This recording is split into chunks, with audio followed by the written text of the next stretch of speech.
czuję jak na zlocie fanów Davida Attenborough. Dziś odcinek, w którym spełniam moje marzenie i jadę zobaczyć maskonury, zwane przeze mnie z angielskiego puffinami.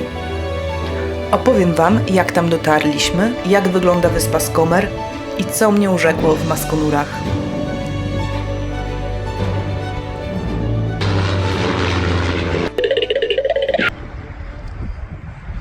Polecanko. Piękne słońce, ruszamy na najlepszą przygodę życia. W sensie próba spełnienia marzenia mojego. Ruszyliśmy z Bristolu w stronę Walii, a konkretnie rejonu zwanego Pembrokeshire. Podróż zajęła nam niewiele ponad 3 godziny. Wieczorem rozbiliśmy namiot niedaleko Marlows, a rano pojechaliśmy autem na przystań.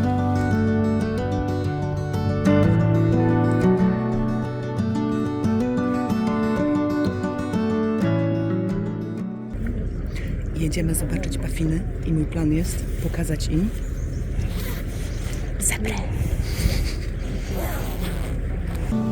Łodzie na wyspę Skomer odpływają zaledwie kilka razy dziennie, a bilety kupiłam z kilkumiesięcznym wyprzedzeniem. Maskonury można obserwować na wyspie tylko w określonym czasie, czyli od maja do lipca. Pod koniec lipca maskonury opuszczą wyspę i ruszą między innymi w stronę Islandii, Grenlandii albo Morza Śródziemnego. Sama podróż łodzią trwa około 15 minut, a załoga opowiada ciekawostki przyrodnicze. Mieliśmy także autostopowiczkę Mewę, która umilała nam podróż.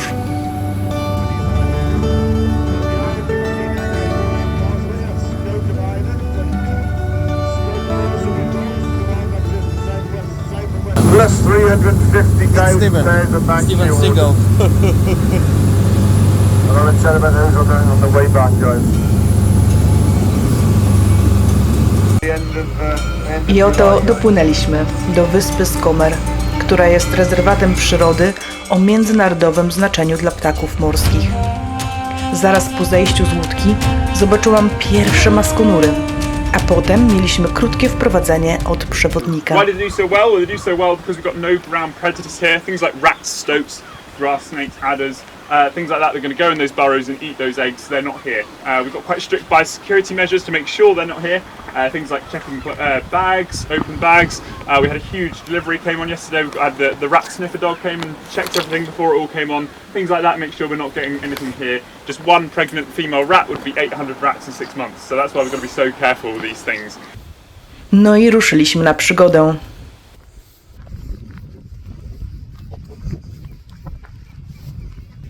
A młode, jak osiągają wiek, że już wyskakują, to mówią na nie jumplings. Tak się dowiedziałam. A ty się co dowiedziałeś ciekawego?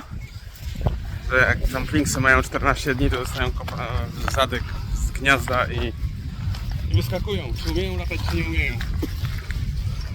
Tak więc dzisiaj również dowiedzieliśmy się, że puffiny gniazdują pod ziemią, ale nie kopią swoich norek, pewnie ze względu na lenistwo. Pionowo w dół, tylko pod kątem, także trzeba bardzo, bardzo uważać, ponieważ dachy ich norek potrafią być około centymetra grube. Wtedy bardzo łatwo jest to rozdeptać. Można całą rodzinę tak. Na początek udaliśmy się na starą farmę, by obmyśleć dalszy plan.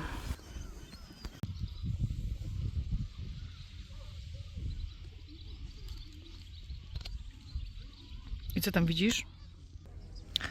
Więc plan jest taki, żeby łyknąć wyspę w części południowej, co będzie wyglądało mniej więcej tak. Jesteśmy teraz tu na starej farmie, tu żeśmy przypłynęli i zrobimy sobie taką pętelkę tutaj. I ponoć najfajniejsze miejsce do obserwowania puffinków, maskonurów to jest to, The Wick i North Haven. Tutaj podobno są najbardziej przyjazne. Określał to słowem fearless. I chcemy zrobić to. Tak zwane south section. Bądź gotowy dziś do drogi. Idziemy? Tak.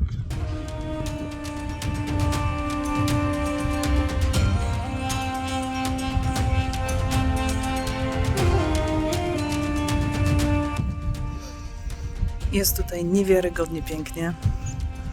Pusto, fajnie, przyroda. Trochę wieje. Z lipiec, jestem w czapce zimowej ze Szwecji. Ale jest fajnie. Jaram się. Moje oczekiwania były minimalne, żeby zobaczyć przynajmniej jednego puffina, a widziałam już z 50. Zaraz po podsumowaniu łódki do portu. Teraz idziemy do Scomer Head. Taką wymyśliliśmy sobie pętlę.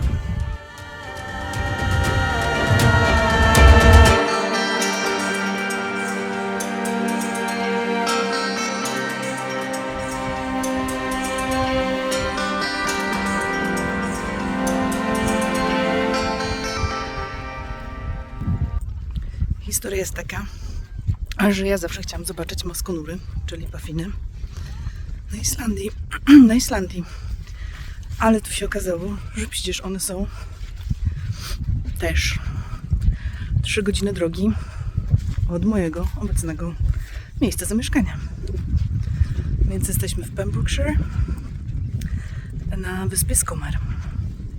Trzeba było kupić bilety na prom z kilkumiesięcznym wyprzedzeniem, żeby się tu dostać. Bardzo podoba mi się też dzikość. Nie ma tu absolutnie żadnej kawiarni. Toaleta jest jedna na całej wyspie. Jesteśmy my i ptaszki. Z tego co kojarzę, to pan mówił też, że są 4 pary kruków w tym roku. Tutaj, że są ileś tam fok. No i też, że parę dni temu był pies, nie? Pies, który... Tak, szukał szczurów. Bo nie może tu być szczurów. Tak, bo by wszystko zjadły. zeżarły.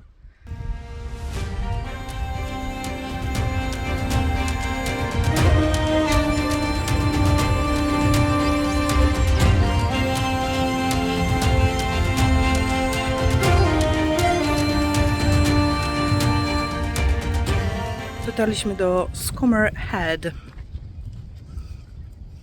Jest cudownie. Polecanko.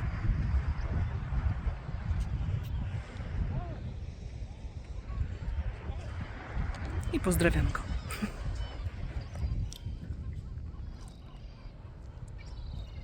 Odhaczamy zwierzątko zwane królikiem.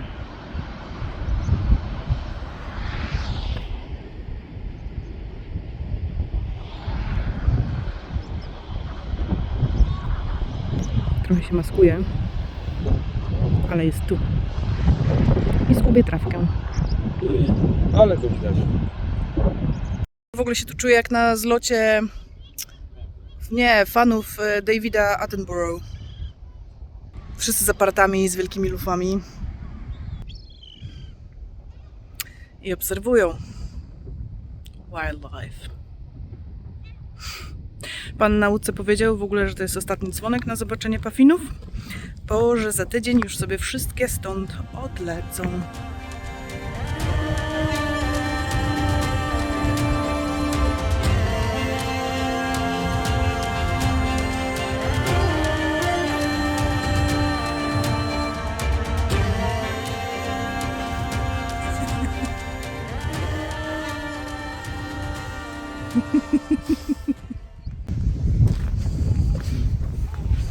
Raz, 2, 3, 4, 5, 6, 7, 8.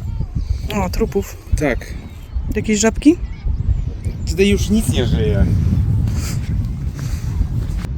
Trzeba napisać do pana Davida Attenborough i zapytać what?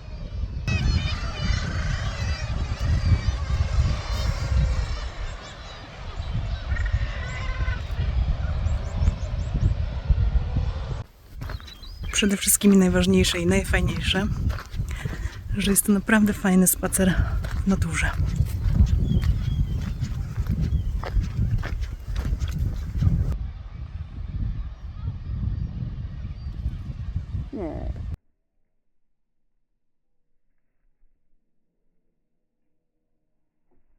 trochę jak granie na loterii.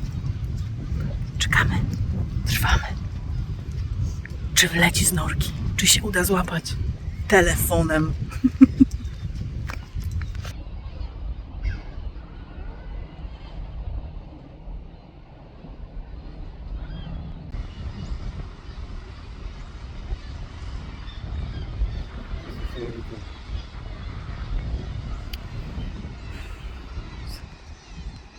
Więc jesteśmy na takim punkcie, który nazywa się The Week. I jak widzicie, tutaj gdzieś tu sobie ludzie stoją z wielkimi lunetami, obiektywami długimi i polują na maskonury i czekają, aż one wylecą z norki. Ludzie czatują na przelatujące różne maskonury. One, jak mewa ma takie zamaszyste, wielkie skrzydła i robi to powoli, to maskonur robi pyk, pyk, pyk, pyk, pyk, pyk, pyk i przymyka super szybciutko, więc trochę ciężko go uchwycić, jak się ma telefon i brak długiego obiektywu, ale jakieś ujęcia są. Jego sympatyczny i zabawny wygląd zewnętrzny sprawił, że nazwa łacińska maskonura określa go jako braciszka arktycznego. Naukowcy odkryli, że dziób maskonura jest fluorescencyjny. Maskonury są jednocześnie znakomitymi pływakami, jak również świetnymi lotnikami.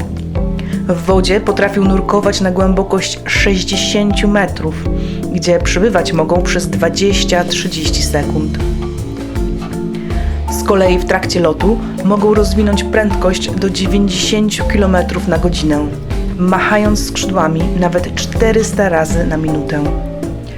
Maskonury przykładają ogromną wagę do interakcji społecznych, a ich zachowania potrafią być niezwykle złożone, wręcz ceremonialne.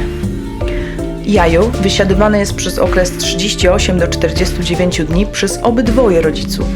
Ptak nie siada na jaju, lecz okrywa je skrzydłem. Maskonury mogą na wolności dożywać wieku 30 lat. Pary, które się łączą, pozostają ze sobą na całe życie. A te martwe ptaki, które widzieliśmy, to burzyki północne. I to o nich wspomni Tomek. Dlaczego jest tyle tych trupów jakichś tu?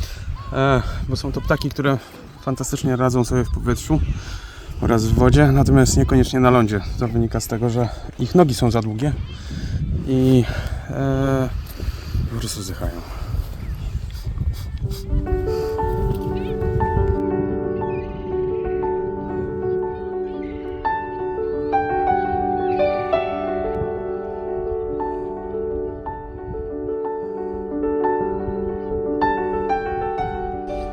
Fryzura szalona jak zwykle. Okulary też. Dziękuję, Sylwinko. Jak jest? Bardzo fajnie. To wracamy powoli do przystani.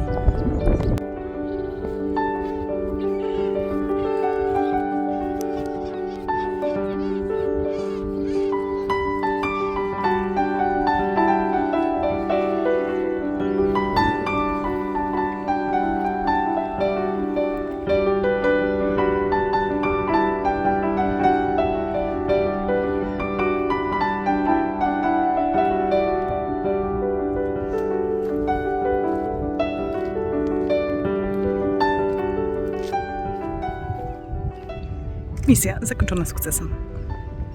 Były puffinki i fajny spacer. Podobno 6 km. Dobrym pomysłem było chwycenie tych serduszek, bo to zawsze jednak jakaś ochrona od słońca. Bo trochę razi. Gorąco. Mega. Dobrze jest się zapatrzyć w wodę zdecydowanie. Polecanko. Cudowne. Podczas pływania pod wodą skrzydła służą mu za wiosła. W poszukiwaniu dobrych łowisk przemierza często duże odległości. Oddalać się może nawet do paru kilometrów od lądu.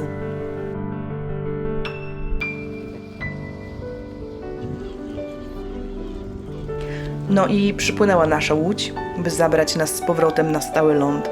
I oczywiście, że mewa autostopowiczka powróciła.